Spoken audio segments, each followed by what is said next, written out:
자, 하나님 말씀 보겠습니다.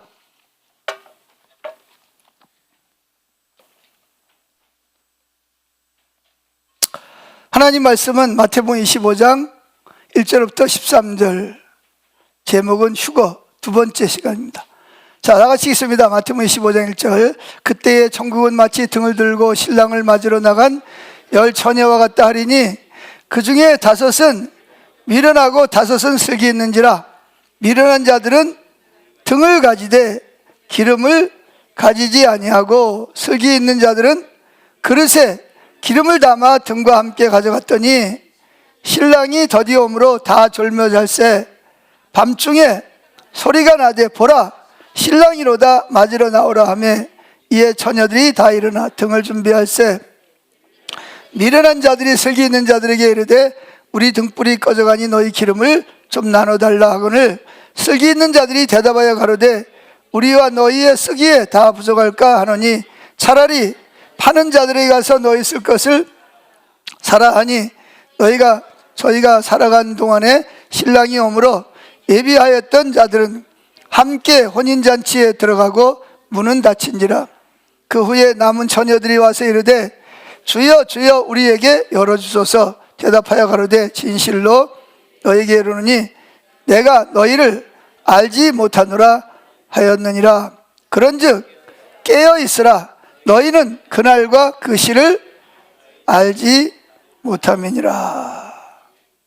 아멘. 뭘 모른다고요?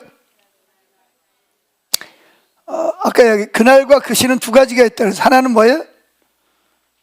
휴거될 날을 깨어 있을. 또 하나는 예수님이 땅에 뭐예요? 왕으로 통치하기 위해서 오시는 날을 뭐라? 깨어서 준비하고 있어라. 그런 이야기입니다. 지금 여기 있는 이야기는 무슨 이야기예요? 예수님의 재림하심으로 인해서 땅에 재림하는 거예요? 휴거를 이야기하는 거예요? 예수님이 재림하시는 방법이 두 가지로 나죠. 하나는 공중에 재림을 하십니다. 예수님 재림하시는 이유가 뭐죠? 신부를 데리러 오는 거예요. 예수님의 신부를 더 이상 모아두지 않도록 세상에서 억압당하고 힘들지 않도록 하기 위해서 빨리 뭐예요? 데려가려고. 그래서 그때가 되면 어떻게? 휴거는 뭐예요? 라틴어라 그랬죠. 휴거라는 말이 뭐라 그랬어요? 끌어올림을 당하다. 그래서 예수님이 공중에 재림을 하시면 이제 우리가 뭐예요? 예수 믿는 사람들이, 신부들이 뭐예요? 공중으로 끌어올림을 당해서 공중에서 뭐예요? 예수님을 만나서 신랑 신부가 뭐예요? 혼인 예식에 들어가는 거예요. 아멘. 또 한 가지는 뭐예요? 예수님이 이 심판하러 오시는 거예요. 이 땅의 왕으로, 통치자로 오시는 거예요. 아멘. 자, 그래서 오늘 마태복음 25장 1절부터 내용은 뭐한 내용이에요? 휴거에 대한 내용입니다. 휴거에 대한 내용. 예수님 땅에 이렇게 왕으로 통치하러 오시는 것이 아니라 주님의 신부들을, 사랑하는 신부들을 뭐하기 위해서? 데려가기 위해서 지금 그래서 10명의 처녀들에 대한, 처녀는 누구죠? 천국은 마치 등을 들고 신랑을 맞으러 나간 10 처녀와 같다 하리니. 그러니까 예수 믿는 사람은 다 누굴 기다려요? 예수님의 재림, 휴거를 기다린다는 거예요. 근데 그 중에 5은 미련하고 5은 슬기 있는지라. 슬기롭고 미련한 차이점이 뭐예요? 둘 다 똑같이 등과 기름을 준비했어요. 근데 뭐가 다르죠? 신랑이 왔을 때 신랑을 맞으려면 등불을 밝혀야 되거든요. 그래서 예상보다 늦게 신랑이 오니까 다 졸다가 잤어요. 근데 한밤중에, 즉 어두운 시대에 갑자기 뭐예요? 신랑이로다 맞으러 나오라 하는 소리를 들은 거예요. 그래가지고 각자 등불에다 불을 켜는 거죠. 근데 슬기로운 처녀들은 뭘 준비했어요? 등과 기름을, 신랑을 맞을 준비를 다 했는데 반대로 뭐예요? 미련한 처녀들은 등은 있는데 불을 피니까 불을 켰는데 불이 안 붙어. 왜 안 붙죠? 기름이 떨어진 거예요. 그래 여기서 등은 뭐냐? 등은 겉으로 드러나는 예배, 기도, 찬양, 봉사, 전도, 겉으로 드러나는 어떤 사역, 의식들을 말한다면 기름은 뭐예요? 자, 등은 보여요, 안 보여요? 등을 들면 보여요, 안 보여요? 누가 봐도 저건 등이라는 걸 다 보이잖아요. 근데 문제는 뭐가 문제죠? 기름은 보여요, 안 보여요? 그러니까 여기서 말하는 기름은 뭐예요? 성령님을 통한 친밀한 교제를 말하는 거예요. 아멘. 이건 누구만 볼 수 있는 거예요? 하나님만 여러분의 마음을 보는 거예요. 겉으로 보기에는 정말 신실한 것 같고 예배도 잘 드리고 봉사도 많이 하고 헌신도 많이 하는 것 같은데, 물론 그런 분들이 기름을 준비한 사람이 많을 수 있지만, 그러나 그 중에는 또 뭐예요? 겉으로 보기에는 화려한데 실제로 주님 보시기에 뭐가 없어요? 기름이 없을 수 있다는 거예요. 그런 사람들은 결국은 뭐 한다? 예수님이 첫 번째 재림했을 때 뭘 못한다? 휴거해서 제외된다는 거예요.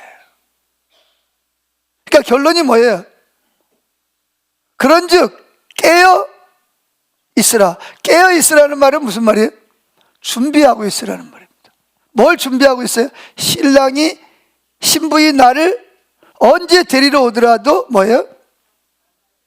신랑을 맞이하고 신랑과 함께 휴거될 수 있는 준비를 하고 있어야 된다는 거예요. 아멘. 근데 그 준비가 두 가지라는 거예요. 하나는 뭐예요? 누구나가 다 볼 수 있는 등입니다. 등. 또 한 가지는 뭐예요? 그 등 속에 보이지 않는 뭐가 있어요? 결국은 등이 불을 밝히는 게 아니라 뭐가 불을 밝혀요? 기름이 불을 밝히는 거거든요. 근데 기름이 준비되지 않는 미련한 다섯 처녀들은 예수님이 오셨을 때 뭐라 그래요? 당황하는 거죠. 후회하는 거예요. 그래서 결국은 뒤늦게 와가지고 문을 두드리지만 예수님 뭐라 그러죠? 내가 너희를 알지 못하노라, 이렇게 말하는 거예요. 자, 그래서 예수님 하시는 말씀이 뭐예요? 결론이 뭐예요? 그런즉 깨어있으라. 항상 예수님의 재림을 맞을 수 있는 준비를 하고 있어야 된다, 그런 이야기입니다. 아멘. 그래서 제가 이 설교 준비를 하면서 여기저기 여러 가지 이제 내용들을 살피다가 토마스 파커라는 유대인 랍비가 이렇게, 이 사람은 그냥 보통 랍비가 아니에요. 아주 정통, 아주 제일 보수적인 그 파에서 안수를 받은 그러한 유대인이고, 이 유대인의 이 파커 랍비의 하는 일이 뭐냐? 유대인들이 기독교로 개종을 하는 것을 뭐 하는 거예요? 반대하고 못하게 하는 일을 하는 게 이 사람의 해야 하는 일입니다. 그런데 이분이 누굴 만났어요? 예수님이 이분을 지속적으로 이분에게 역사하시고, 결국은 또 그러다가 어떻게 돼요? 3번 쓰러져서 심장마비로 그 영혼이 육신을 떠나갑니다. 그래서 예수님을 만나게 되고 거기서 예수님께서 하시는 말씀을 듣는 거죠. 그게 뭐냐? 내가 뭐 할 때가 다가왔다? 신부를 데리러 갈 때가 다가왔다. 그러니까 뭐를 해라? 사람들을 깨워라 하는 것을 이제 낱낱이 이렇게 보여줘요. 그래서 제가 설교하려고 하는 내용을 제가 이분의 그걸 보면서 이분이 내가 하려고 하는 설교를 전부 다 말하고 있구나. 그래서 오늘은 제가 이 토마스 파커라는 유대 랍비가 어떻게 주님을 만나고 주님께서 우리에게 뭐라고 말씀하셨는지에 대해서 좀 구체적으로 살펴보려고 합니다. 그래서 오늘은 주로 제가 그냥 제 말을 하는 게 아니라 이분이 말한 내용을 주로 말하려고 합니다. 근데 제가 그러다 보니까 오타가 굉장히 많습니다. 여러분들이 수정하면서 읽어주시기 바랍니다. 자, B번을 보세요. B번 같이 한번 읽어볼까요? 안녕하세요. 제 이름은 토마스 파커입니다. 제가 여러분에게 말할 모든 것 이전에 저는 단지 유대인이 아니었습니다. 저는 정통 유대교 전통의 화신이었고 율법의 수호자였으며 랍비였습니다. 제 교육은 7살 때 디트로이트 예시바에서 시작되어서 신성한 텍스트는 뭐냐? 구약성 율법에 몰두했습니다. 15살 때 저는 이미 전체 바벨로니아 탈무드들을 암기했는데 이는 저에게 존경과 찬사를 안겨준 위험이었습니다. 그래서 이 사람이 자기가 옳다고 생각하게 됐다는 그런 위험한 일이 생겼다는 거예요. 자, 10번 15살 때 저는 엄격한 리드박 극단 정통파 계열에서 서품 안수를 받았는데 토라를 그 안수받은 자격이 뭐냐? 첫째, 토라를 즉 율법을 가르칠 뿐만 아니라 두 번째, 기독교 전도와 나사렛 예수라는 인물, 즉 우리가 가장 큰 위협으로 간주했던 것에 맞서 유대 신앙을 방어하도록 훈련받았습니다. 제 사역은 28년이라는 긴 세월 동안 반기독교 사역을 하였습니다. 저는 기독교로 개종으로부터 유대인을 보호하라는 제목으로 전국에서 세미나를 이끌었습니다. 그곳에서 저는 젊은 유대인들에게 기독교의 메시아적 주장에 저항하고 토론하고 반박하는 법을, 한번은 신학교 교수입니다. 아주 유명한 그 신학교 교수입니다. 근데 특징이 뭐예요? 젊은이들에게 예수는 누가 아니다? 메시아가 아니다. 구원자가 아니다. 그거를 강력하게 가르치고 토론하고 반박하도록 변증법적 신학을 가르치는 사람입니다. D번, 저는 예수님이 메시아성에 대한 300개 이상의 탈무드 논증을 목록화했고 예수님이 즉 메시아가 구원자가 될 수 없는 이유라는 제목의 책을 출간했는데 이 책은 특정 계층에서 참고서가 되었습니다. 저는 제 자신을 하나님의 전사로 여겼고 제 백성을 기독교 속임수로부터 보호하고 있었습니다. 그러나 하나님께서는 그분의 신비한 지혜 속에서 가장 굳은 토양에도 의심의 씨앗을 심으십니다. 1919년 야곱스톤이라는 메시아닉 유대인이었다가 예수님 믿는 사람으로 개종한 목사와의 공개 토론 중에 제 확신의 갑옷의 첫 번째 균열이 나타났습니다. 그 토론의 주제가 뭐냐? 이사야의 53장에 나와 있는 그 종이 이게 누구냐? 이 야곱스톤 메시아닉 주는 여기 종이 누구다? 예수님이다. 근데 이 토마스 파커는 누구다? 유대인이다. 유대인을 지칭하는 거다. 그래가지고 지금 토론을 하고 있는 것입니다. 우리는 고난받는 종인 이사야 53장을 토론하고 있었습니다. 저는 종이 개인이 아니라 이스라엘 민족의 전통적인 견해를 옹호했습니다. 그러자 스탄 목사는 저에게 몇 년 동안 저를 괴롭힐 질문을 했습니다. 그는 조용히 말했습니다. 파커 랍비님, 만약 고난받는 종이 개인적인 메시아가 아니라면 왜 우리 자신의 바벨로니아 탈무드 산헤드린 98은 이거 아닙니다. 산헤드린에서는 메시아를 나병 환자, 즉 우리의 고통을 짊어지는 자라고 부릅니까? 저는 좋은 대답이 없었습니다. 그리고 그 질문은 제 영적인 신발 속 돌이 되었고, 여러분 신발 속에 돌 들어가면 어떻게 되죠? 빨리 빼내야 되는데 빼내지도 못하고 계속 뭐해요?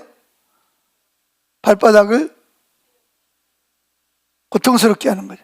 그 말이 그렇게 됐다는 거예요. 제가 제거할 수 없는 불편함이 되었습니다. F번, 제 고집센 마음보다 현명한 제 몸에도 저에게 신호를 보내요. 그러니까 내가 깨닫지 못하니까 하나님이 고집을 부리니까 몸에다가 이제 신호를 보내는 거야. 그게 뭐겠어요? 지난 몇 년 동안 3번이나 갑작스럽고 날카로운 가슴 통증을 느꼈습니다. 첫 번째 가슴 통증은 2023년 6월절, 제가 6월절 어린 양이 예수님의 희생과 아무 관련이 없다고 설교하는 동안에 뭐가 온 거예요? 가슴에 통증이 와가지고 막 그냥 힘들어 했다는 거예요. 두 번째 가슴의 통증은 2024년 오순절에 제가 신리월 율법 수여가 유일하게 유효한 언약이라고 가르치는 동안에, 신리월이면 나팔절에 오순절날 모세가 시내산에서 뭘 받았어요? 율법을 받았잖아요. 아멘. 그러니까 그것이 율법이 유일한 언약이라는 거예요. 신약의 새 언약은 잘못됐다는 거예요. 그걸 가르치고 있을 때 또 뭐가 왔어요?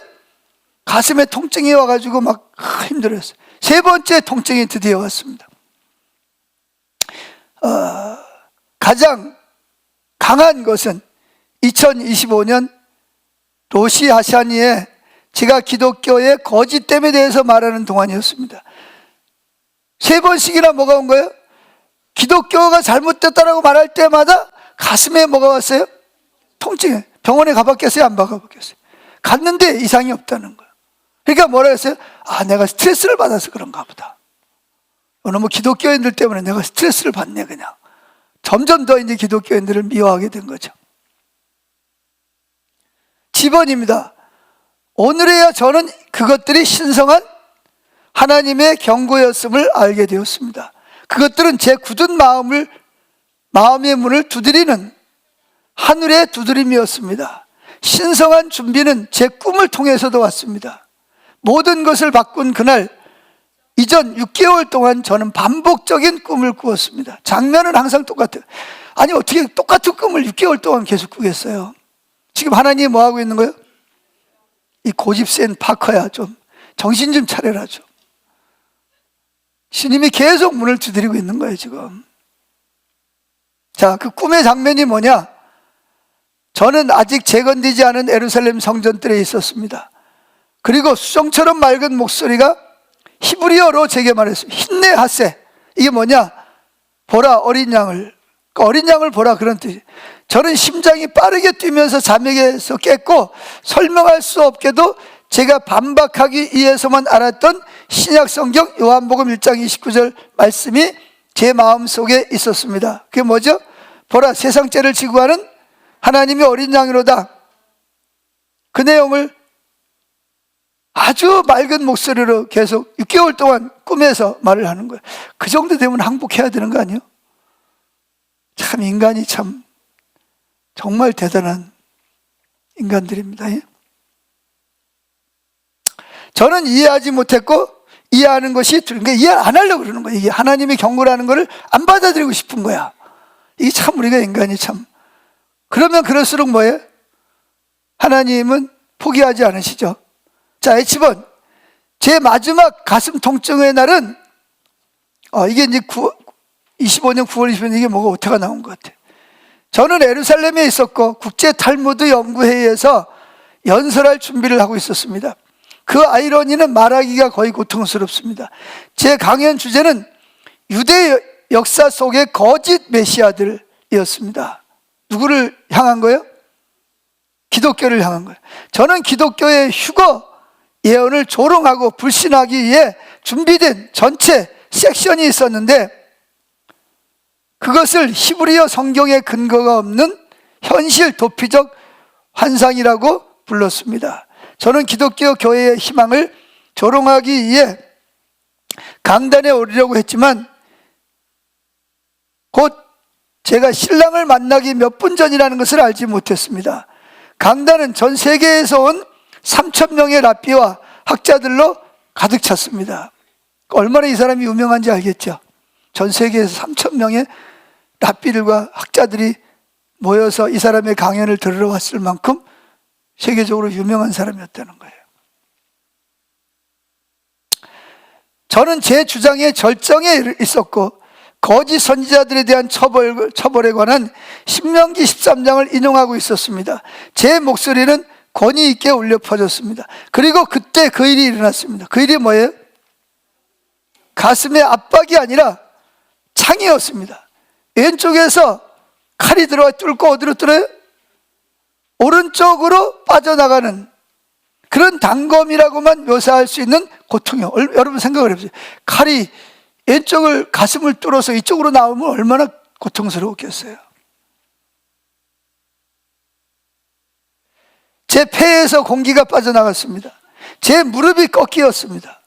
저는 그 강단 앞에 3,000명의 증인 앞에서 쓰러졌고, 제가 산 자들의 세상에서 마지막으로 들은 것은 제 아내인 사라가 제 이름을 부르는 공포에 질린 비명이었습니다. 다음 감각은 초자연적인 평온이에요. 그러면서 뭐 했어요? 결국 이 사람은 육신에서 뭐가 빠져나간 거예요? 영이 빠져나가서 공중에서 자기 육신을 내려다보는, 고통은 즉시 사라졌어요. 그렇게 막 칼이 막 이쪽으로 빠져나가는 정도의 고통 때문에 자기도 모르게 그냥 다리가 꺾이고 그 자리에서 쓰러졌는데, 아내가 여보 하면서 막 비명을 지르는 소리를 끝으로 뭐예요? 영이 어떻게 육신을 빠져나와서 위에서 이렇게 천정에서 밑을 바라보는 거예요. 히브리 응급대가 막 와가지고 막 뭐예요? 막 심폐소생을 하고 막 기계를 막 대고 막 그러는 거죠.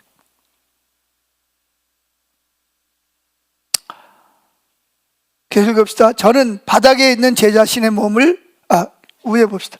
고통은 즉시 사라. 저는 혼란스러운 장면을 위해서 공중에서 가볍게 떠 있었습니다. 저는 바닥에 있는 제 자신의 몸을 보았습니다. 저는 이스라엘 구급대원들이 미친 듯이 일하는 것을 보았습니다. 저는 그들이 히브리어로 소리치는 것을 들었습니다. 저는 제 세제 동기에 각 충격을 세웠습니다. 이게 뭔지 아시죠? 쾅 하는 거 있잖아요. 심장 뛰라고. 하나 둘 7번의 시도 반응 없음.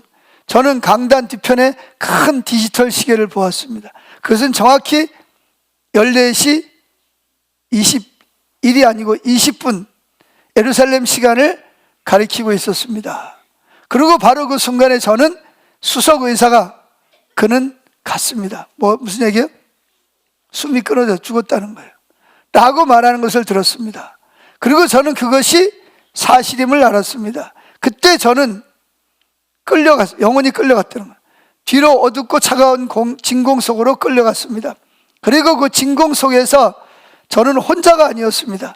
제 자신의 말이 저를 지금까지 말했던 내용들이 자기를 괴롭혔다는 거예요. 제 모든 기독교 설교의 파편들이 제 주위에서 메아리 쳤지만 이제는 비난처럼 들렸습니다. 했던 내용이 뭐냐? 예수님은 메시아가 아니다. 신약 성경은 사기다. 속지 말라. 라고 자기가 외쳤던 말이 이제 막 자기한테 막 다시 비수가 돼서 돌아오는 거예요. 그리고 제 말과 섞여서 저는 울음소리를 들었습니다. 왜? 제 말을 듣고 예수님을 메시아가 아니라고 비방했던 사람들의 고통을 듣게 됐다는 거예요.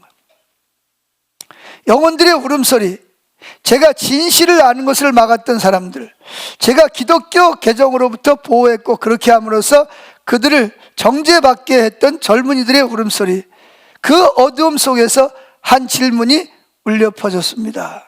K번 같이 읽어볼까요? 토마스, 너는 얼마나 많은 영혼을 내게서 멀어지게 했냐? 지금 예수님이 누구에게 묻는 거예요? 토마스 랍비에게 묻는 거예요. 네가 그동안 얼마나 많은 영혼들이 나를 떠나서 돌아서게 했냐는 거예요. 어두움이 저를 삼킬 것이라고 생각했을 때 그것은 잘못된 생각이에요. 멀리서 빛이 나타나 빠르게 커졌는데 그것은 눈부신 흰빛이 아니었습니다. 그건 순수한 사랑으로 짜여진 것처럼 보이는 빛, 살아있는 빛이요. 즉 자기는 뭐 해야 돼요? 자기가 잘못한 거에 대해서 뭐 할 걸 느꼈어요?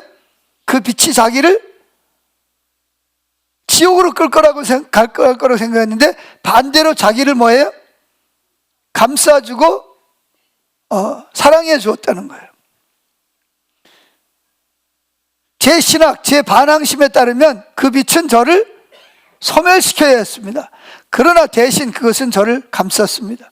제가 받을 자격이 없는 동정심과 자비로 저를 감쌌고 죄 많은 마음이 이해할 수 없는 사랑으로 저를 감쌌습니다. 그리고 그 빛의 중심에서 저는 그분이 누구였어요? 부활하신 예수님을 보았습니다. 그리고 저는 알았습니다. 즉시 천사들이 그분의 일을 노래할 필요가 없습니다. 1번입니다. 저는 그 흔적들로 그를 알았습니다. 흔적이 뭐겠어요? 예수님의 손과 발에 있는 못자국들, 그리고 그분께서 돌아섰을 때 저는 그분의 등을 보았습니다. 그리고 토라학자인 율법학자인 저는 채찍 자국을 보았고 제 훈련된 마음으로 채찍 자국들을 즉시 세어보았습니다. 그것은 정확하게 39개의 자국이었는데 신명기 25장 3절에서 율법이 허용한 최대 한도, 즉 뭐야? 채찍을 때릴 때 몇 대까지만 때려라? 39대까지만 때리도록 율법이 허용하고요. 근데 정확하게 예수님의 채찍에 맞은 등에 있는 자국이 몇 개? 39개였다는 거예요. 그리고 제 마음, 제가 자랑스럽게 생각하고 고집센 랍비의 마음은 만 조각으로 부서졌습니다. 그리고 제 마음 속에 하나의 생각이 형성되었는데 그것은 부인할 수 없는 진실이었습니다. 이분은 예수다. 내가 했던 나사렛 사람이다. 그분의 입술은 움직이지 않으셨지만 저는 그분의 말씀을 들었습니다. 저는 그분의 목소리를 아람어, 히브리어, 영어로 동시에 들었는데 제 귀가 아니라 제 영혼으로 들었습니다. 그리고 그분께서 말씀하셨습니다. 같이 읽어봅시다. 토마스, 내 고집센 아들아, 아직 너의 마지막 시간이 아니다. 그러나 내가 볼 때가 되었다.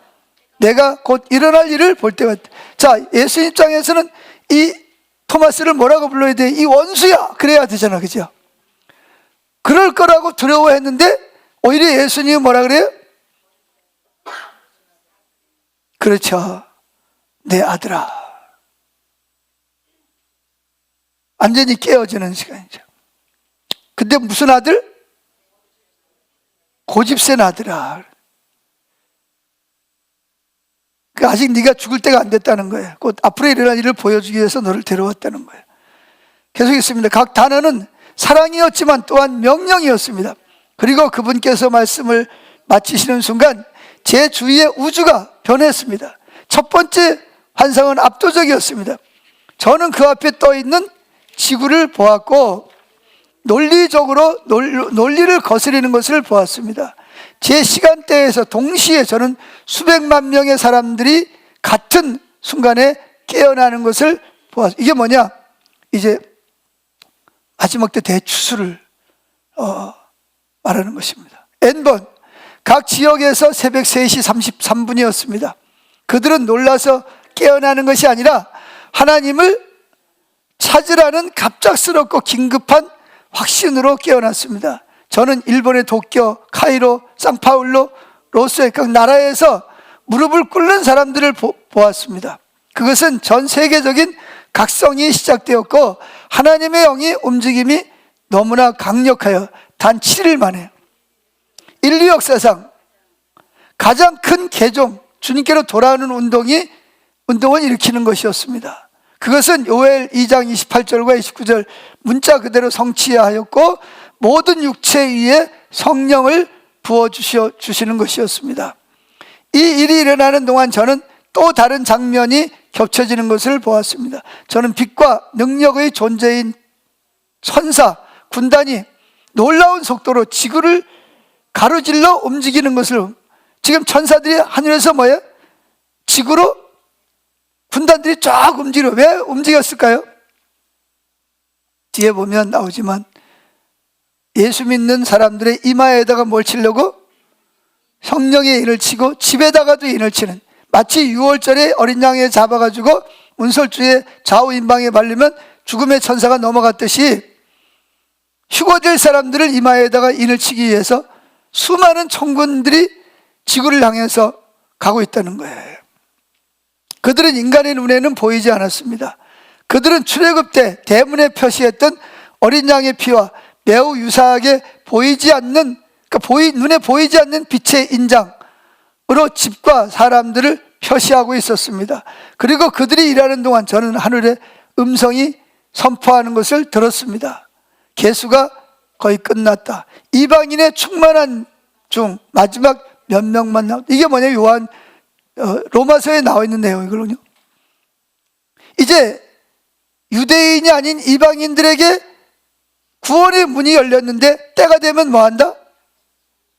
이방인들이 예수를 믿고 싶어도 믿을 수 없는 복음의 문이 닫힐 때가 온다는 거예요. 이제 그때가 뭐 했다는 거예요? 다가왔다는 거예요. 이제 이방인 중에서 충만한 숫자가 찼다는 거예요. 유대 랍비인 저는 즉시 로마서 11장 25절에 대한 언급을 이해했습니다. 이방인의 시대가 끝나고 문이 그래 닫히고 있었습니다. 그때 예수와께서 저에게 시간의 구체적인 징표를 드러내셨습니다. 그분께서 저를 유대인으로서 제가 너무나 잘 아는 절기인 테하르, 나팔절로 데려가셨습니다. 그분께서는 저에게 휴거의 정확한 순간이 티슈리월을 시작하는 예루살렘에서 초승달이 처음 목격되는 시점과 그날의 두 번째 일몰 사이에 일어날 것이라고 보여주셨습니다. 그리고 그분께서는 저에게 하늘의 나팔 소리가 울릴 것이라고 말씀하셨습니다. 해당에서 인간의 손으로 부는 쇼파르, 나팔 소리가 아니라 인장, 성령으로 인침을 받은 자, 표시된 자들만이 그들의 영혼으로 인식할 수 있는 소리. 저는 데살로니가서 4장 16절에 하나님의 나팔과 우리의 성경적 절기 사이에 완벽한 연결을 보았습니다. 그분께서는 저에게 직전에 일어날 일을 보여주셨어요. 근데 여기 재미있는 게요, 나팔 소리를 누구만 듣는다고요? 인침받은 사람만 나팔 소리를 듣는 거예요. 인침을 받지 않는 사람은 천사들이 나팔 소리를 울려도 그게 안 들린다는 거예요. 참 이게 무서운 일이죠. 피번입니다. 휴거 3일 전에 저는 세계 대통령 주석 지도자들이 미소를 지으며 악수하고 글로벌 안보 협정에 서명하는 것을 보았습니다. 저는 7가지 다른 언어로 된 신문과 뉴스 포털의 헤드라인을 보았는데 모두 같은 두 단어를 말하고 있습니다. 평화와 안전. 이게 유럽처럼 온 세계의 대통령들이 모여서 뭐예요? 한 명의 대표자를 뽑는 거예요. 이유가 뭐죠? 서로 싸우지 말자. 기독교건 불교건 힌두교건 다 뭐예요? 평화롭게 공존하자. 그래서 이제 서명을 하는 거예요. 그것은 데살로니가서 5장 3절의 정확한 성취였습니다. 읽어보죠. 너희가 평안하다 안전하다 할 그때에 잉태된 여자에게 해산 고통이 이름과 같이 멸망이 호련히 저에게 이르니 결단코 피하지 못하리라. 그리고 세상이 거짓 평화를 축하하는 동안 저는 참된 신자들, 즉 인침을 받은 자들의 거룩한 불안감, 그들의 영혼에 설명할 수 없는 긴박감, 성별을 위한 마지막 부르심을 느끼는 것을 보았습니다. 그리고 저는 그 사건 자체를 보았습니다. 그것은 마치 두 가지 추수, 수확이라는 건 이제 가을이 되어가지고 이제 곡식을 수확하는 것, 수확이 동시에 일어나는 것 같았습니다. 저는 겹쳐진 의미들을 보았습니다. 저는 준비된 자들, 즉 성령으로 인침받은 자들이 눈 깜짝할 사이에 땅에서 뽑혀 나가는 것을 보았는데 이게 뭐예요? 휴거라는 거예요. 눈 깜짝할 사이에 있던 사람이, 두 사람이 맷돌을 가는데 한 사람은 데려감을 당하고 한 사람은 버려둠을 당하고, 두 사람이 밭에서 일을 하고 있는데 한 사람은 데려감을 당하고 한 사람은 버려둠을. 그래서 여기는 이 사람은 뽑혀 나갔다는 거예요. 이렇게 보았는데 마치 아버지의 그 창고, 천국 창고를 위해 추수되는 이 익은 밀과 같았습니다. 그리고 동시에 저는 준비되지 않은 자들, 이게 참 안타까운 일입니다. 준비되지 않은 자들, 가라지들이 뒤에 남겨져서 혼란스럽고 공포에 질려 환난의 때를 맞이하는 것을 보았습니다. 저는 얼굴을 알아보았습니다. 저는 제 옛 해당 중에 사람들이 뒤에 남겨지는 것을 보았습니다. 저는 유명한 목사들, 기독교 유명인들의 얼굴이 휴거되지 못하고 남겨지는 것을 보았습니다. 그리고 저는 단순하고 알려지지 않은 익명의 사람들의 얼굴이 영광 가운데 하늘로 올라가는 것을 보았습니다. 그 환상은 마태복음 13장 알곡과 가라지 비유에 근거한 것이었습니다. 이 순서의 마지막 환상은 휴거 첫 40일 동안 혼란이었습니다. 그러니까 휴거가 일어난 이후에 40일 동안 얼마나 혼란하겠어요. 비행기 조종사가 갑자기 조종사가 없어져 보세요. 버스 운전사가 없어져 보세요. 가족이 운전하는데 남편이 갑자기 없어져 보세요. 얼마나 혼란스럽겠어요. 저는 전 세계적인 공황 상태를 보았습니다. 정부들이 붕괴하는 것을 보았습니다. 저는 외계의 납치설이 공식적인 설명으로 언론에 의해 대대적으로 퍼뜨려지는 것을 그러니까 휴거된 사람들은 누가 잡아갔다? 외계인들이 와서 잡아갔다. 이런 공식적으로 이제 그렇게 브리핑하는 거예요. 실제로 그런 날이 옵니다. 저는 모든 신앙의 종교 지도자들이 연합하여 대안적인 설명을 만들어내고 인류의 집단적 성천, 휴거이나 양자 도약에 대해 말하는 것을, 그러니까 휴거라는 말을 쓰지 않고 뭐였다?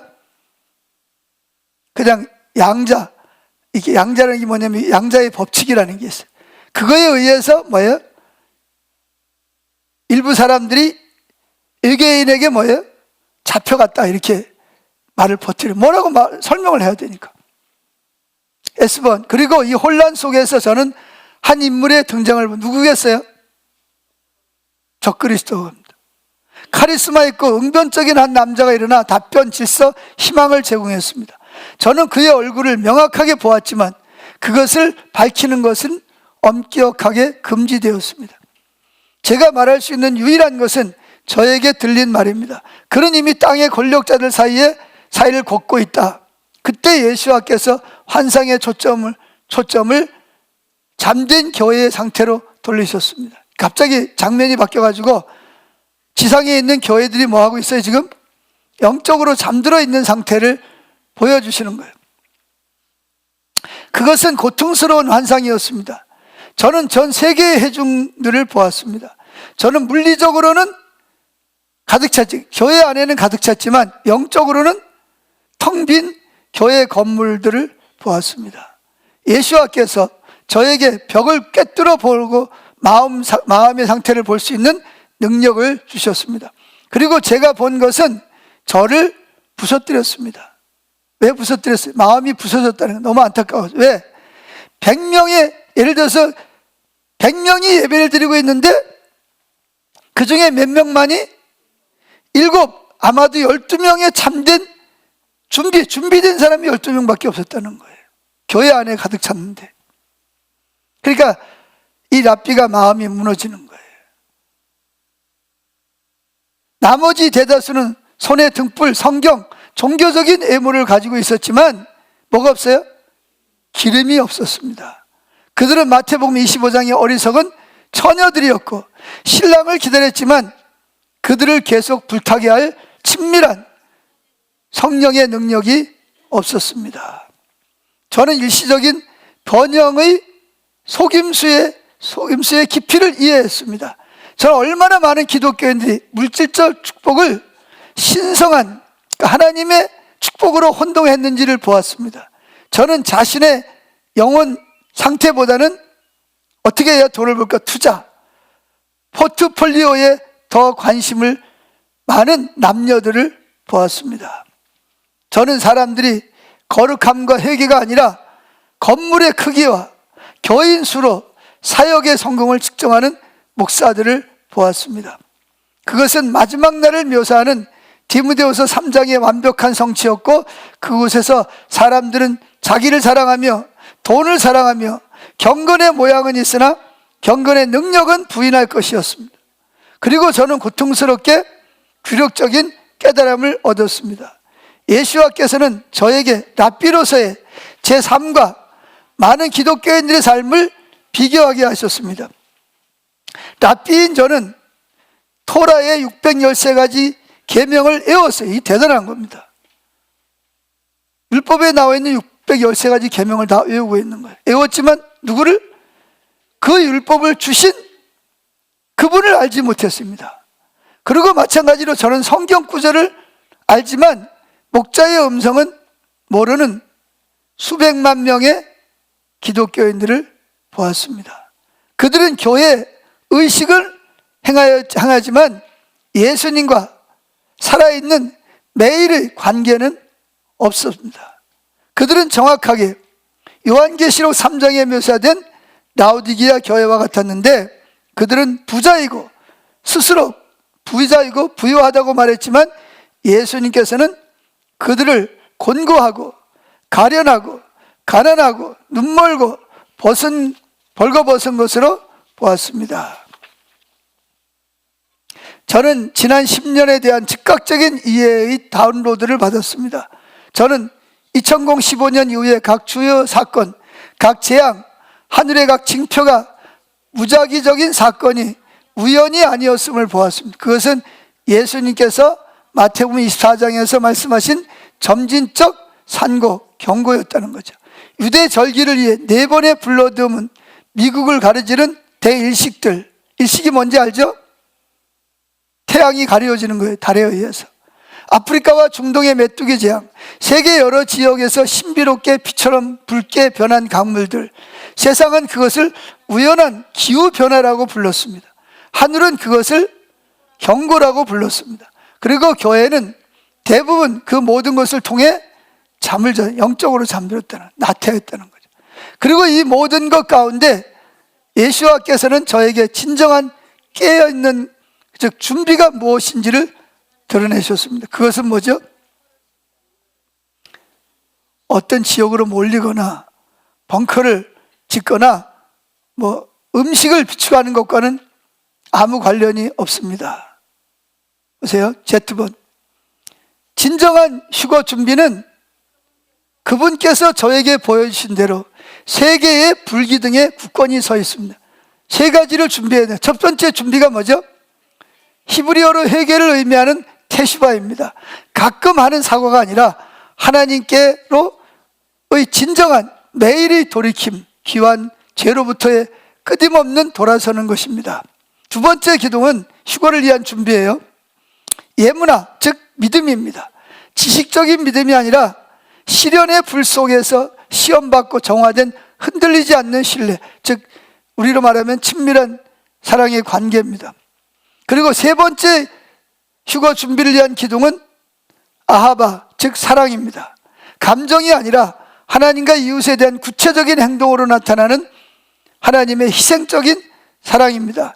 이 세 가지 기둥 없이는 절대로 아무도 진정으로 무슨 준비가 안 됐다는 거예요? 휴거될 준비가 되지 않았습니다. 다시 A번으로 돌아갑니다.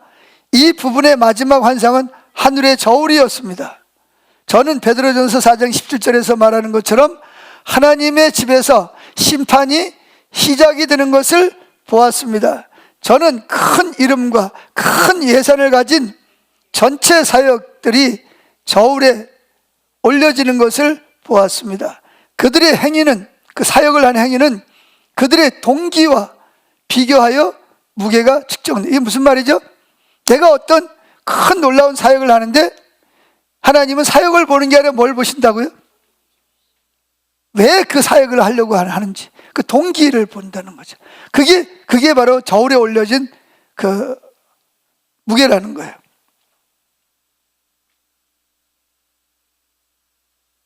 그리고 저는 탐욕 경쟁 위에 세워진 사역들이 안개처럼 사라지는 것을 즉 뭐예요? 동기가 잘못된 사역은 다 뭐예요? 다 지워져 버린다는 거예요. 하나님 앞에 쓸모가 없어진다는 거예요. 사람들을 보기에는 위대한 것처럼 보이지만 동시에 저는 알려지지 않는 신자들의 행한 단순하고 익명에 잘 알려지지 않은 사랑과 희생의 행위들이 영원한 별처럼 빛나는 것을 보았습니다. 그것은 각 사람들이 사역 일이 불로 시험받을 것이라고 말하는 고린도전서 3장의 확인이었습니다. 저는 21분간의 임상적 죽음은 영혼 속에서 21년처럼 느껴졌습니다. 그 시간 동안 저는 평생이 걸려도 처리할 수 없는 지식의 다운로드를 받았습니다. 저는 제가 왜곡했던 히브리어 성경, 타나크의 모든 메시아 예언을 이해했습니다. 저는 유대 절기와 하나님의 구속 계획 사이에 모든 연결을 보았습니다. 저는 창세기 3장 15절의 약속부터 모든 그림자, 예수님에 대한 그림자와 모형이 어떻게 부인할 수 없이 예수와를 하나님의 어린 양으로 가리키고 있는지 보았습니다. 그때 제 마지막 선택의 순간이 왔습니다. 예수와께서는 저에게 두 개의 평행한 영화처럼 펼쳐지는 두 가지 길을 보여주셨습니다. 즉 사망과 저주, 복과 사망을 둘 중에 하나를 선택하라는 거예요. 두 가지 길이 뭐죠? 첫 번째 길은 저는 제 몸으로 돌아가서 제가 본 것에 대해 침묵하고 존경받지만 정죄받은 랍비로서 제 삶을 계속하는 거예요. 그러니까 지금처럼 살던 대로 모른 척하고 살 거냐? 두 번째 길이 뭐죠? 저는 예수님의 증인으로 돌아가서 제가 보고 느낀 것을, 들은 것을 진실을 선포하고 제 공동체로부터 배신자라고 불리고 제 가족으로부터 미친 사람이라고 불리지만 제 증언 때문에 믿게 될 3,000명의 유대인 영혼을 포함하여 수천 명의 영혼의 구원을 하는 것을 보았습니다. 선택은 제 몫이었습니다. 그리고 그때 예수님께서 저에게 돌아올 세 가지 조건을 주셨습니다. 그러니까 돌아가서 증인의 삶을 살면 네가 해야 될 세 가지 사역이 있다는 걸 보여주신 거야. 첫 번째, 저는 두려움 없이 먼저 제 자신이 유대인 백성에게 나사렛 예수와가 이스라엘의 메시아임을 선포해야 했습니다. 그랬다면 어떻게 돼요? 돌에 맞아 죽습니다. 두 번째, 저는 저에게 보여주신 징표들의 정확성을 교회와 세상의 휴거의 임박함을 경고해야 했습니다.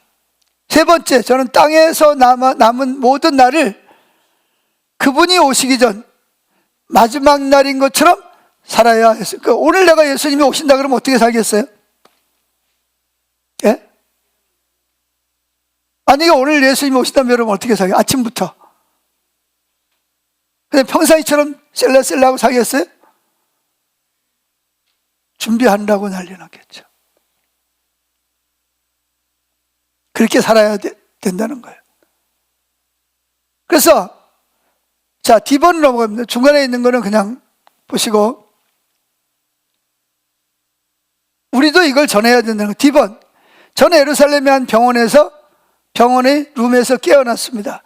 제가 처음 본 사람은 이스라엘에서 가장 유명한 심장 전문의 중 한 명인 아브라함 골드스타인 박사예요. 이분은 지금도 있습니다. 그는 제 진료 기록을 들고 완전히 믿을 수 없다는 표정으로 저를 바라보고 있었습니다. 그는 말했습니다. 파커 라삐님, 이것은 임상적으로, 의학적으로 불가능합니다. 당신은 21분 동안 맥박, 호흡, 감지 가능한 뇌 활동 없이 지냈습니다. 우리가 예상했던 것은 당신이 깨어난다 해도 심각한 뇌의 손상이었습니다. 그러나 당신의 모든 검사는 정상일 뿐 아니라 당신의 인지 기능이 오히려 뭐예요? 향상된 것을 보여줍니다. 그 순간 저는 눈을 감았고 이전에 한 번도 읽어본 적이 없는데도 히브리서를 히브리어로 전부 외워서 초자연적인 능력이 임한 거예요. 암송했습니다.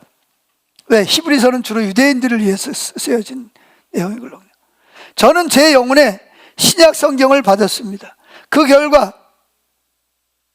어떻게 됐을까요? 반응과 박해는 즉각적이었습니다.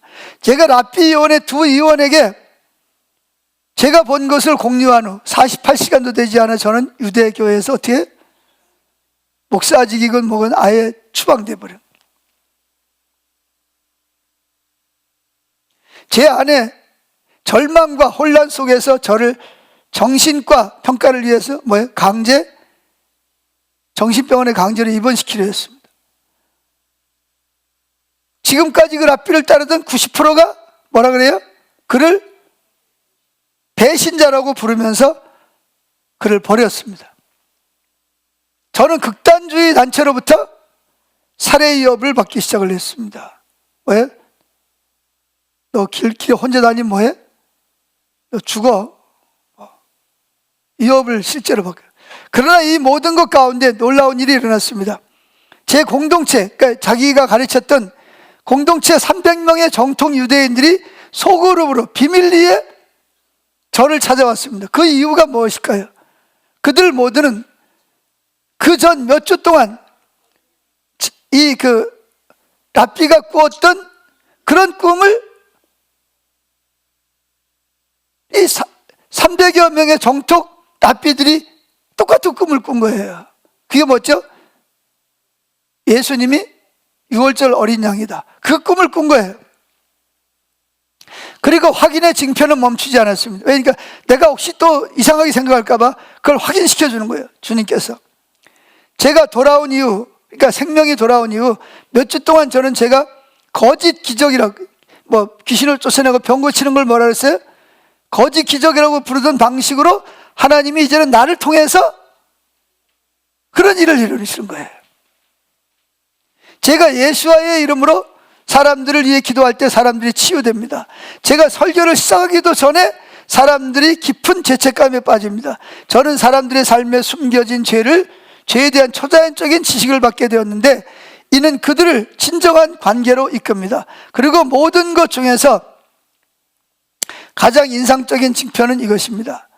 연락망을 통해 저는 세계 여러 지역의 다른 12명의 랍비들이 제가 경험한 것과 매우 유사한 임사 체험을 제가 경험한 것과 같은 달에 했다는 것을 발견했어요. 그러니까 자기만 그런 지금 이 일을 본 게 아니라 다른 세계에 있는 12명의 랍비들이 자기가 본 똑같은 경험을 했다는 거예요. 자기만 한 게 아니라는 거죠. 주님이 혹시라도 마음이 변할까 봐 여러 가지로 지금 증명을 해주고 있는 거예요. 집은 하나님께서는 이스라엘 목자들을 깨우십니다. 저는 여러분에게 마지막 부르심, 제 메시지의 가장 긴급한 부분을 전달합니다. 카운트다운은 이미 뭐가 카운트다운이 됐다는 거예요? 휴거의 카운트다운이 이미 시작되었다는 거예요. 저에게 보여주신 것에 따르면 우리는 몇 년을 말하는 것이 아니라 아마도 몇 달 안에 큰 사건이 일어날 것입니다. 기억하십시오. 날짜는 정확하게 모르죠. 그러나 급박하다는 거예요. 전 세계적인 각 성의 7일은 언제든지 시작될 수 있으며 그것은 세계의 모든 거짓된 경제적, 정치적 안보를 뒤흔들 전 세계적인 사건에 의해 그런 사건 이전에 일어날 거라는 거예요. 휴거가. 그 사건이 일어날 때 제 말을 기억하십시오. 여러분은 하나님과의 관계를 바로잡을 시간이 단 일주일밖에 없어요. 그만큼 급박하다는 거예요. 지금 셀라 노세 젊은 그럴 때가 아니라는 거죠. 제 말을 듣고 있는 제 유대인 형제들에게 저는 눈물로 말합니다. 우리가 그토록 오랫동안 기다려온 메시아는 이미 오셨고 그분은 곧 다시 오실 것입니다. 예수와께서는 우리를 거부하지 않으셨습니다. 우리가 그분을 거부했습니다. 그러나 그분의 이스라엘과의 언약, 약속은 남아있습니다. 로마서 11장 26절은 온 이스라엘이 구원을 받으리라고 말하지만 이것은 늦기 전에 그분을 하나님의 어린 양으로 인정하는 사람들을 가리킵니다. 왜냐하면 휴거 후에 야곱의 환난 때가 올 것이기 때문입니다. 이 7년 대환란을 말하는 겁니다. 우리 백성에게는, 그러니까 유대 백성에게는 전례 없는 환난의 때입니다. 명목상의 기독교인들, 미지근한 자들에게 저는 저를 돌려보내신 분의 이름으로 엄숙히 경고합니다. 첫째, 교회에 출석하는 것이 당신을 구원하지 않을 것입니다. 두 번째, 성경을 아는 것이 당신을 구원하지 않을 친밀한 관계만이 회개의 열매와 순종의 삶으로 증명되는 것만이 당신을 구원할 수 있습니다. 세 번째예요. 네 번째가 아니고, 공허한 말과 죽은 의식에 속지 마십시오. 저는 여러분에게 오늘 세 가지 긴급한 조치를 취하도록 간청합니다. 자, 마지막 제입은, 첫째, 당신이 어디에 있든 지금 무릎을 꿇고 당신의 삶을 예수께 완전히 무조건적으로 맡기십시오. 둘째, 당신에게 상처를 준 모든 사람을 친히 용서하고 당신이 상처를 준 모든 사람에게 용서를 구하십시오. 오늘 밤 마음속에 쓴뿌리를 품고 잠자리에 들지 마십시오. 그리고 셋째, 오늘부터 예수님께서 앞으로 7일 후에 다시 오실 것처럼 살기 시작하십시오. 당신의 우선순위에서 무엇이 바뀌겠습니까? 당신의 관계, 당신이 보는 것, 당신이 말하는 것, 당신이 시간과 돈을 사용하는 방식에서 무엇을 바꿔야 될 부분을 찾아서 빨리 바꾸라는 거예요.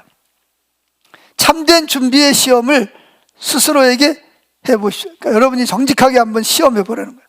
만약 바로 이 순간 하늘에서 나팔 소리가 울린다면 당신은 올라갈 것입니까? 아니면 남을 것입니까? 자, 여러분 스스로에게 물어보세요. 지금 이 순간 나팔절에 나팔 소리가 들렸다. 올라가겠어요? 남겠어요? 여러분 그런 마음이 있죠. 제발 오지 마세요. 언제까지? 내가 준비될 때까지는 오지 마세요. 그런 마음이겠죠. 그래서 주님이 지금까지 기다리는 거예요. 그래서 준비하라는 거고, 자신에게 잔인할 정도로 정직하십시오. 당신의 등불에 기름이 있습니까? 만일 내일 당신의 직업, 집, 건강을 잃는다면 당신의 믿음은 살아남을 수 있겠습니까? 당신은 예수님을 더 사랑합니까? 아니면 이 세상의 안락함을 더 사랑합니까? 이것을 제 마지막 경고이지만 사랑으로 주어진 경고입니다.